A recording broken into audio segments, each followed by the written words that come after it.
নিষিদ্ধ সংগঠনের কোনো কার্যক্রম ঢাকার রেঞ্জ এলাকায় চলবে না। কেউ চেষ্টা করলে ব্যবস্থা নিতে পুলিশ সুপারদের প্রতি নির্দেশ দিয়েছেন ঢাকা সরকার। খালেদা জিয়াকে আবারও কারাগারে পাঠানোর ষড়যন্ত্র করছে বলে মন্তব্য করেছেন বিএনপির। আমার কাজ হচ্ছে সচেতন করা। আমার সচেতনতায় কি আসে যায়?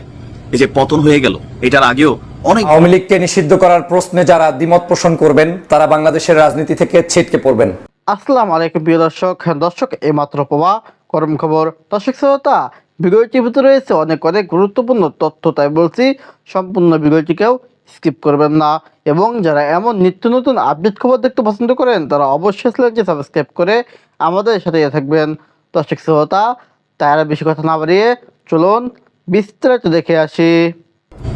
আজকের এই ভিডিওটাতে আওয়ামী লীগের নেতা কর্মীরা আমার হালকা হয়তো গালাগালি করবেন। দেখেন, এগুলো আমি শুই না, অভ্যস্ত। আমার কাজ হচ্ছে সচেতন করা। আমার সচেতনতায় কি আসে যায়? এই যে পতন হয়ে গেল, এটার আগেও অনেক ভিডিও করছি, বার্তা দিছি, যেখানে অন্যায় মনে হয়েছে কথা বলছি, কিন্তু এজ এ রেজাল্ট কি হয়েছে? ঝামেলায় পড়ছি, তাই না? তো এখন যারা আবার ক্ষমতায় আছেন তাদের নিয়েও যখন ভিডিও করি, তাদের অনেক অনুসারী ফলোয়াররা গালাগালি করেন, অথবা তারাও হয়তো নিউজ দেখলে গোস্বান্বিত হন। কিন্তু সবার ভালোর জন্য বলি ভাই, কারণ আমরা চাই বাংলাদেশের রাজনীতিটা হোক সুস্থ ধারার। তো এই মুহূর্তে গতকালকে আওয়ামী লীগকে নিষিদ্ধ করার পরে ফেসবুকে আওয়ামী লীগের নেতাকর্মীরা যথেষ্ট কিন্তু প্রতিক্রিয়া দেখিয়েছেন। এখন এই প্রতিক্রিয়ার পরে বেশ কিছু জিনিস সামনে আসছে। উপদেষ্টা আসিফের যে তথ্য, এর মাঝখানে ধরেন যদি 90% আমি বললাম যেটা বানোয়াট, 10% কিন্তু সত্য।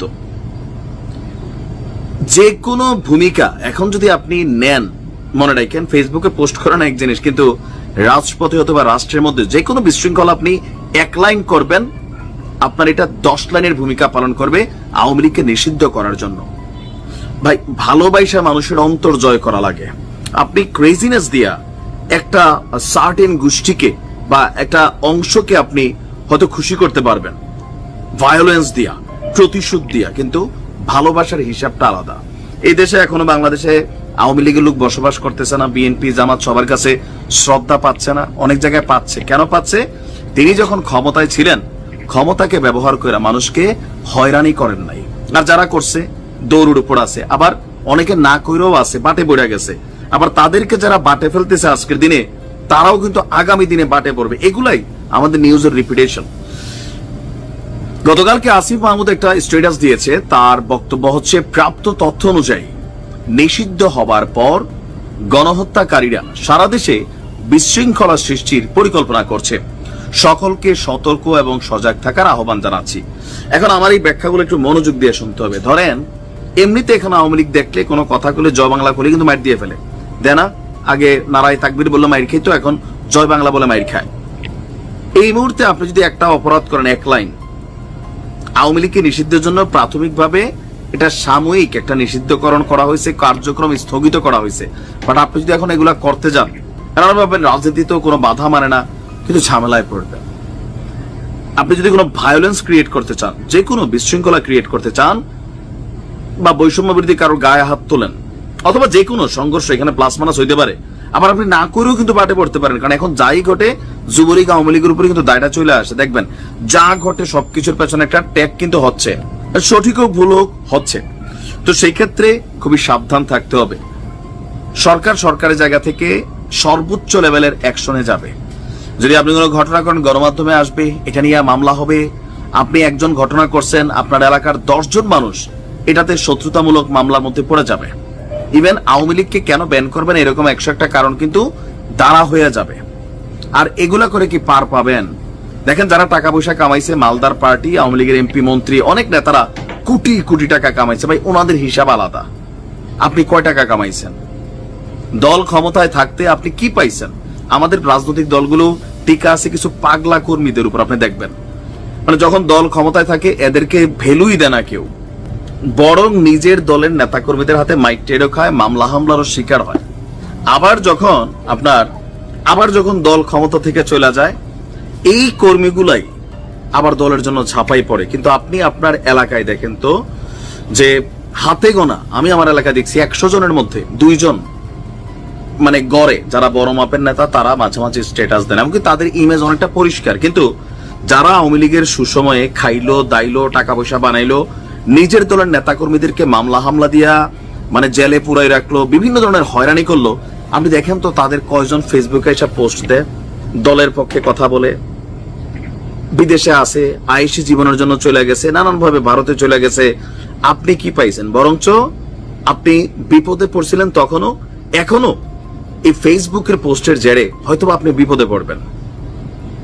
আবার কখনো আওয়ামী লীগ ক্ষমতায় আসলে আপনারে চিনতো না, চিনবে না। আপনি বিএনপির দিকে তাকান, আমি বিএনপির অনেকেই চিনি যারা দুঃসময়ে বিএনপির রাজনীতি করছে। কুমিল্লাতে আমার বন্ধু বান্ধব অনেকে আমি চিনি, বাট এখন যখন ক্ষমতা আসেই নাই, এর মধ্যে তাদের কাছে টাকা পয়সা নাই, বাট দলের লেগে দিন রাত সমান করছে, লাইফ বরবাদ করছে। তো এখন বিদেশ থেকে এক এক নেতা 10 বছর 13 বছর 12 বছর পরে পরে দেশে আসতেছে, আইসা আবার পুরা অনেক ভাইয়ের ছেলেরা আসতেছে, কমিটি তৈরি হচ্ছে, তাদের প্রভাব আধিপত্য। আর আমার ওই যে বন্ধু বান্ধব যারা আছে চিনি, যাদেরকে বিভিন্ন জায়গায় এরা হতাশামূলক স্ট্যাটাস দিচ্ছে, এত বছর দল করে কি পেলাম, হাইব্রিড শুরু হয়ে গেছে, কমিটি নিয়ে মারামারি। এমন কোনো কাজ করা যাবে না যেটাতে আপনি বিপদে পড়বেন। দিন শেষে ভাই আমরা পেট নীতি, মানে আমরা যারা মিডল ক্লাস ফ্যামিলি আছি, ব্যক্তি জীবন লয়ে আমাদের ব্যস্ত, তারপরও দেশ ভালোবাসি, রাজনীতি বাংলাদেশকে কন্ট্রোল করে আমরা কথা বলার চেষ্টা করি, এগুলো আলাদা। কিন্তু বেগম খালেদা জিয়াকে সরকার আবারও কারাগারে পাঠাতে চায় বলে অভিযোগ করেছেন বিএনপি মহাসচিব মির্জা ফখরুল ইসলাম আলমগীর। দুপুরে রাজধানীর গুলশানে বিএনপি চেয়ারপারসনের রাজনৈতিক কার্যালয়ে সংবাদ সম্মেলনে তিনি এই অভিযোগ করেন। এদিকে গণতন্ত্র মঞ্চের নেতাদের সঙ্গে বৈঠক শেষে বিএনপির স্থায়ী কমিটির সদস্য আমির খসরু মাহমুদ চৌধুরী জানিয়েছেন, সরকারের পদত্যাগের দাবিতে শিগগিরই যুগপৎ আন্দোলনের ঘোষণা আসছে। রিপোর্ট করছেন জাহিদ রহমান। বিএনপির স্থায়ী কমিটির বৈঠকের বিষয়ে জানাতে দলীয় চেয়ারপারসনের কার্যালয়ে সংবাদ সম্মেলন করে বিএনপি। এ সময় প্রস্তাবিত অত্যাবশ্যকীয় পরিষেবা বিলের সমালোচনা করা হয়। যুগ যুগ ধরে আন্দোলন করে শ্রমজীবী জনগণ যা কিছু অধিকার অর্জন করেছিল তা এই আইন দিয়ে নাকচ করে দেওয়া হবে। খালেদা জিয়ার অসুস্থতা নিয়ে আওয়ামী লীগ নেতাদের কটূক্তি অমানবিক আচরণ বলে মন্তব্য করেন বিএনপি মহাসচিব। পূর্ণভাবে তিনি অসুস্থ আছেন, এর পরেও যদি তারা এই সমস্ত কথাবার্তাগুলো বলে, কথা বলার অর্থই হচ্ছে তারা আবারও কোনো গভীর চক্রান্ত করছে, যে চক্রান্তের মধ্যে দিয়ে দেশনেত্রীকে তারা আবার কারাগারে নিতে পারে কিনা, সে ধরনের একটা পরিকল্পনা চক্রান্ত তারা করছে কিনা, সেভাবে আমাদেরকে চিন্তা করতে হবে। এদিকে বিএনপি চেয়ারপারসনের কার্যালয়ে লিয়াজু কমিটির সঙ্গে বৈঠক করে গণতন্ত্র মঞ্চের শীর্ষ নেতারা। পরে সংবাদ সম্মেলনে বৈঠক নিয়ে কথা বলেন বিএনপির স্থায়ী কমিটির সদস্য আমির খসরু মাহমুদ চৌধুরী। সকলে মিলে আমরা একটি জয়েন্ট ডিক্লারেশন দেব জাতির সামনে আগামী দিনে। দর্শক, আশা করি সম্পূর্ণ ভিডিওটি না টেনে গেছেন এবং এই ভিডিওটি থেকে আশা করি আপনারা অনেক কিছুই বুঝতে পেরেছেন। দর্শক শ্রোতা, এই ভিডিওটি থেকে আপনার যদি কোনো মতামত থেকে থাকে তাহলে আপনার মূল্যবান মতামতটি অবশ্যই কমেন্ট করে জানিয়ে দেবেন। আজকে ভিডিওটি পর্যন্তই, দেখা হবে পরবর্তী ভিডিওতে। সে পর্যন্ত ভালো থাকুন, সুস্থ থাকুন, যমুনা বাংলার সাথে থাকুন। আল্লাহ হাফেজ।